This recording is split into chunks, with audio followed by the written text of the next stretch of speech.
జిల్లాలో అయితే పండుగ సాయకులను హతమార్చిండ్రో అదే జిల్లాలో నుంచి పండుగ సాయక యువసేనను తయారు చేసినటువంటి మరి అదేవిధంగా 30-40 సంవత్సరాల నుంచి కార్మికుల కోసం పాలమూరు లేబర్ కోసం మరి నిరంతరం కృషి చేసినటువంటి మన మరో పండుగ సాయక లాంటి వీరుడు జీటీ కృష్ణ గారిని మాట్లాడాల్సిందిగా కోరుతున్నాను.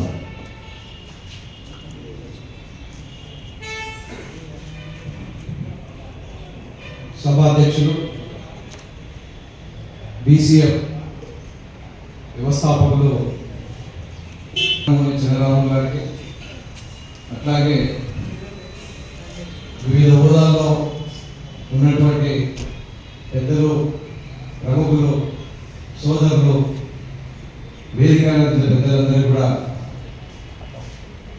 బీసీ ఉద్యమాన్ని మా సోదరులందరూ కూడా నమస్కారం తెలియజేస్తూ, ఈరోజు ప్రతి ఒక్కరి బీసీల ఆవేదన, ఆక్రోశం, ఆలోచన ఎటువైపు నుండి చూసినా కూడా బీసీల రాజ్యాధికారం కావాలి, బీసీలు ఏకం కావాలి.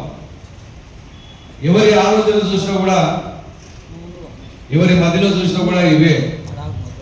కానీ ఎక్కడ చైతన్యం ప్రారంభమవుతుంది, ఒకటవుతుంది, అసలు ఎక్కడి నుండి ప్రారంభమవుతుంది? గతంలో చాలా మంది బీసీలు వివిధ హోదాల్లో పనిచేసినప్పటికీ, వివిధ రకాల పార్టీలు పెట్టినప్పటికీ, వివిధ సంఘాలు నడిపించినప్పటికీ ఈ రోజు వరకు ఎక్కడ వెనుకబడడం అనేది ఒక ఆలోచన చేయాలి. నేను అంటా ఉన్న నా అనుభవంలో ఉన్న కొన్ని విషయాల్లో ఎవరైతే బీసీలు గద్దెలెక్కుతారో, అక్కడక్కడ ఉన్నటువంటి నాయకులు గద్దెలెక్కుతారో మొదటిగా వాళ్ళు విస్మరించేది బీసీలు. ఆ గద్దెలెక్కి పాలించినటువంటి బీసీ నాయకులు ఎవరైతే మిగతా బీసీల కూడా సమాజంలో ఉన్నటువంటి పనిచేసిందో అప్పుడు బీసీల రాజ్యాధికారం ఎప్పుడో వచ్చేది. కానీ ఏ ఒక్క నాయకుడు కూడా ఆ విధంగా పనిచేసినటువంటి సందర్భం లేవు. నేను మా మహబూబ్ నగర్ జిల్లాలో ఒక నాయకుడు, మా మహబూబ్ నగర్ కాన్స్టిట్యూన్సీ ఏర్పడి 1952 నుండి ఇప్పటి వరకు మొత్తం బీసీ, దాంట్లో ఇప్పటి వరకు 3 రెడ్డిలు చేశారు.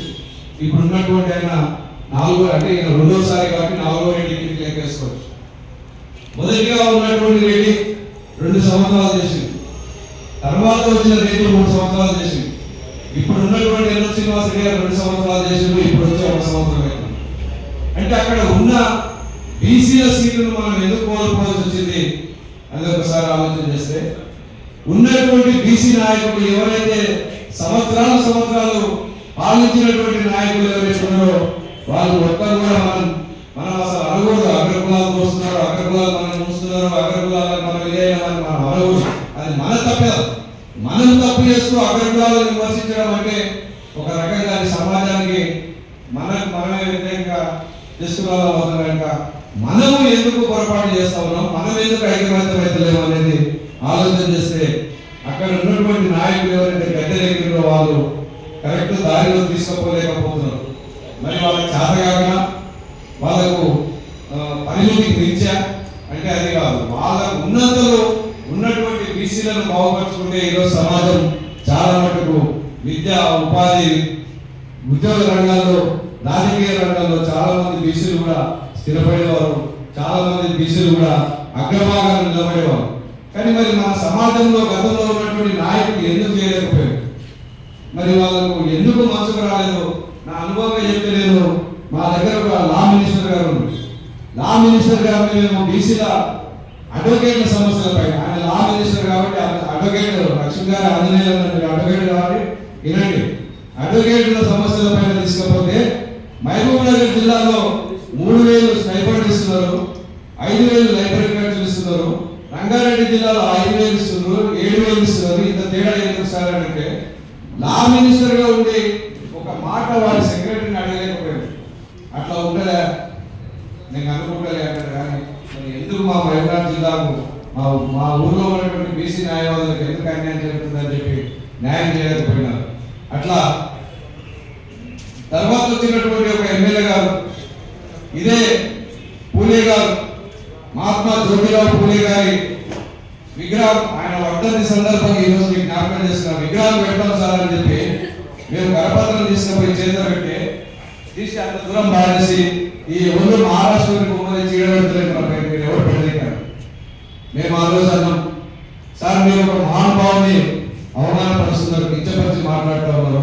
మీ దగ్గరకు వచ్చిన కూడా మీరు బీసీలో మీరంటే గౌరవం, మీరు బీసీలకు న్యాయం చేస్తారు, పని చేస్తారనే ఉద్దేశంతో వచ్చినామంటే ఉండండి పోరాబాయ్. చివరికి మేము అన్నాం ఆ రోజు నీవు చచ్చినప్పుడు కూడా జాగ్రత్త దొరకదన్న. సరిగ్గా అదే 7 సంవత్సరాలకి 8 సంవత్సరాలకు ఆయన విగ్రహం పెట్టడానికి మహబూబ్నగర్లో 10 జాగ్రత్త చూసింది. దానికి మేమే ప్రత్యక్ష సాక్ష్యం. మా మిత్రులు శివయ్య గారు మేము అందరం కూడా అనుకున్నాం. ఆయన జాగ్రత్త దొరకలేక తీసుకుపోయి మళ్ళీ దానిలో అందరి మహానుభావుల మధ్యలో పద్మాత్మకంగా పెట్టారు. సరే ఇప్పుడే మా పెద్దలు కూడా వెంకటన్న గారు కొడంగల్ నుండి చేసారు. అన్నమన్న ఎంపీకి నిలబడ్డారు. 4,000 చిల్లర ఓట్ల ద్వారా అక్కడున్న కొడంగల్ అంటే సీఎం గారి నియోజకవర్గంలో ఇండిపెండెంట్ గా అధికారులు ఓట్లు తెచ్చుకొని సీఎం అభ్యర్థి ఓడగొట్టడంలో కీలక పాత్ర వహించింది. సింగల్ కమ్యూనిటీ అన్న నాకు తెలిసి ఎక్కడ తిరగలేదు. నామినేషన్ చేసిన పరిచయస్తులను తెలిసిన వాళ్ళను బంధువుల ద్వారా ఓట్లు సంపాదించుకున్నాడు.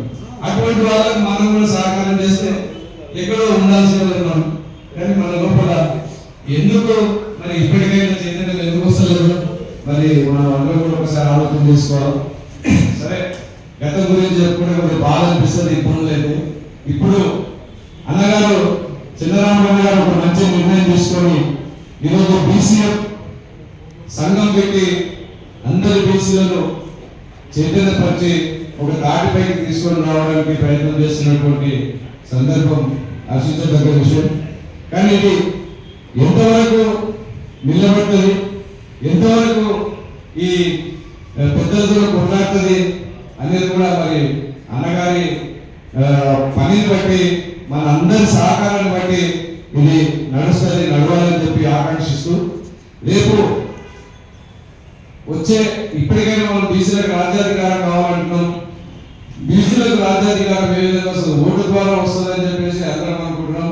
కానీ అంతవరకు ఓటు వచ్చే వరకు అందరం మాట్లాడతాం బీసీలకు రాజ్యాధికారం రావాలా, బీసీ కేంద్రం కదా, బీసీలో ఓట్లు అన్ని ఒకవైపు అంటారు. కానీ ఒకవైపు ఎప్పుడు ఖచ్చితంగా ఎన్నికలు వచ్చే సమయానికి నలుగురు జెండా భారీ వాళ్ళు. నేను కూడా అనుభవంగా నేను కూడా మొన్న ఎమ్మెల్యేకి నిలబడ్డా, నాకు కూడా అనుభవం. నన్ను మా మా మా బీసీ నాయకులు చాలా మంది రెచ్చగొట్టి నేను గెలుస్తా, నేను ఎమ్మెల్యే అయినా, నేను అసెంబ్లీ పోతానేది కాదు నా ఉద్దేశం. మాకు పెద్ద శత్రువు ఇప్పుడు చెప్పినా కదా, బీసీలు ఎవరైతే గద్దె బీసీలను నాశనం చేస్తారని చెప్పి మాకున్నటువంటి మంత్రి శ్రీనివాస్ గౌడ్ గారు అన్న పక్కనే ఉన్నారు మా సోదరులు. ఆయన మమ్మల్ని ఎంత నాశనం చేయాలో అంత నాశనం పట్టించారు. 20 ఏళ్ళ ఉద్యమం నా తెలంగాణలో టీఆర్ఎస్ పార్టీ ఫౌండర్ గా 7 సంవత్సరాలు మహిళా టౌన్ ప్రెసిడెంట్ గా 20 సంవత్సరాలు నేను టీఆర్ఎస్ లో పనిచేసిన ఆయన నన్ను ఒక్కనే కాదు బీసీలను అనేవాడిని ఎవ్వరిని కూడా ఎదురులేదు. అటువంటి ఆయనను ఇంటికి పంపాలని ఒక ఉద్దేశంతో మేము ప్లాట్లు అమ్ముకున్నాము, ఇల్లు అమ్ముకున్నాము, ఏదో రకంగా మంది కాలు పట్టుకొని ఆయన ఓడగొట్టాలనే ఉద్దేశంతో రంగంలో దిగం. కనుక వచ్చే కాలంలో బీసీలకు రాజ్యాధికారం కావాలంటే బీసీఎఫ్ విధి విధానాలు మరి ఏ విధంగా ఉంటాయి, మరి ఎట్లా తీసుకుపోతారు దీన్ని అనేది మరి అందరితో చర్చించి అందరినీ కలుపుకొని రేపు బీసీ కమిషన్ ఇచ్చినటువంటి రిప్రజెంటేషన్ ఇదే కాకుండా రేపు జరగబోయే 6 ఎమ్మెల్సీ ఎలక్షన్లు ఖాళీ అయినటువంటి 6 ఎమ్మెల్సీ ఎలక్షన్లు వస్తా ఉన్నాయి. మరి దాంట్లో బీసీల వాటా ఎంత, మరి కనీసం ఒక 2 మొత్తం పర్సెంటేజ్ ప్రకారంగా చూస్తే అన్ని మనకి రావాలి, కాకుండా మనం న్యాయంగా పోవాలి. కాబట్టి కనీసం ఒక 2 మరి ఈ ప్రభుత్వం మనకి ఇస్తుందా, బీసీలకు ఇస్తుందా, ఎంబీసీలకు ఇస్తుందా, ఎవరికి ఇస్తుందా అనేది కూడా ఒక డిమాండ్ ఉన్న ప్రభుత్వం ముందరికి బీసీలకు పోవాలనేది కూడా నా ఒక చిన్న మనవి. అట్లాగే రేపు జరగబోయే సాంఘిక సంస్థల ఎన్నికల్లో ఏదైతే సర్పంచ్ ఎంపీటీసీ జరుగుతా ఉన్నాయో దాంట్లో కూడా అన్నగారు గురిపెట్టింది కనుక ఎక్కడ బీసీలు ఇంట్రెస్ట్ ఉండి ఏ కమ్యూనిటీలో ఉన్న 30 కులాల్లో ఏ కులం వారు నిలబడ్డా కూడా అంటే మనకి బీసీలు నిలబడ్డ దగ్గర కాంప్రమైజ్ చేసి ఒకవైపు సపోర్ట్ చేస్తారా, లేకుంటే రెడ్డిలో అగ్రకులాలు ఉన్న దగ్గర బీసీ సంస్థలకు పంపిస్తారా అనేది కూడా ఒక గట్టి నిర్ణయంతో పనిచేయాల్సిన మా ఛాయశక్తి కొద్ది మాకు ఉన్నంతగా ఏదో సౌకర్యాలతో సదుపాయాలతో పండుగ సాయన సామాజిక సేవా సంస్థ అని గత 2014 సంవత్సరం నుండి పండుగ సహాయం అంటే ఒక గొప్ప పేరు. ఆయన చరిత్ర మీకు అందరికీ కూడా తెలిసిందే. కానీ అప్పుడు ఉన్నటువంటి ఎవరైతే పాలకులు ఆయన చరిత్రను మరుగున పడేసి ఆయన చరిత్రను బయటికి రాకుండా చేసిండ్రో, తెలంగాణ ఉద్యమంలో అందరి చరిత్రలు బయటికి వస్తున్న క్రమంలో మేము కూడా ఒక ఆలోచన చేసినాం. ఎందుకు మహబూబ్ నగర్ ఒక గొప్ప వీరుడు మా పాలమూరు మట్టి బిడ్డ ఒక చరిత్రకారుని చరిత్ర ఎందుకు బయట లేదు? మేము ఇప్పుడు పండుగ సాయం అంటే నా వయసు వాళ్ళ వరకు కొంచెం ఇంకొక 2 సంవత్సరాలు 47 నా వయసు 45 సంవత్సరాల వరకు మాత్రమే పండుగ సాయం గురించి తెలుసు.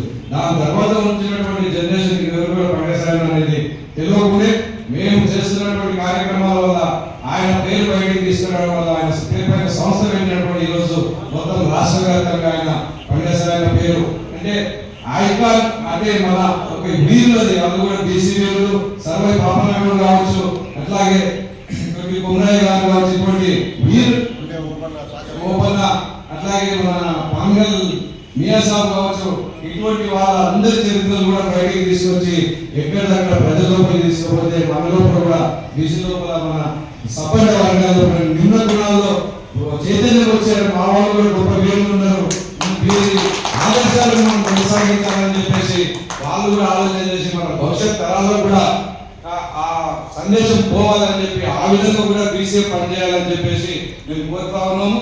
మేము పండుగ సాయన చరిత్ర బయటకు తీసుకురావడం వల్ల ఈరోజు పాఠ్య పుస్తకాల్లో పండుగ సాయన జీవిత చరిత్ర పెట్టడం జరిగింది.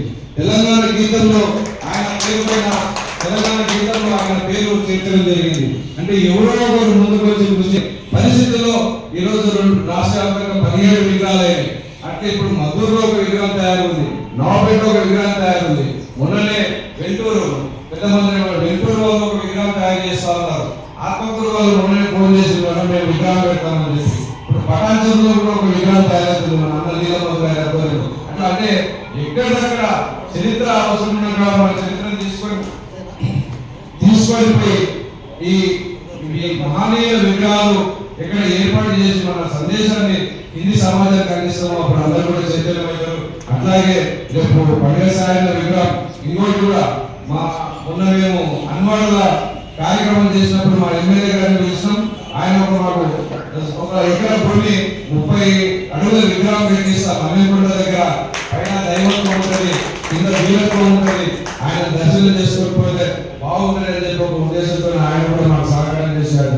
అట్లాగే మన అందరి ఆధ్వర్యంలో మన బీసీ ఆధ్వర్యంలో ఈ మహనీయుల విగ్రహాలు పెట్టడంలో కూడా మనం అందరం ముందు ఉండాలా. ఎక్కడక్కడ ఏ కులానికి సంబంధించిన వీరుడైనా కూడా మన బీసీలకు సంబంధించి అంటే ట్యాంక్ బండి పైన కూడా ఆయన ఒక విగ్రహం పెట్టివేయడానికి వీళ్ళు కూడా కృషి చేయాలి.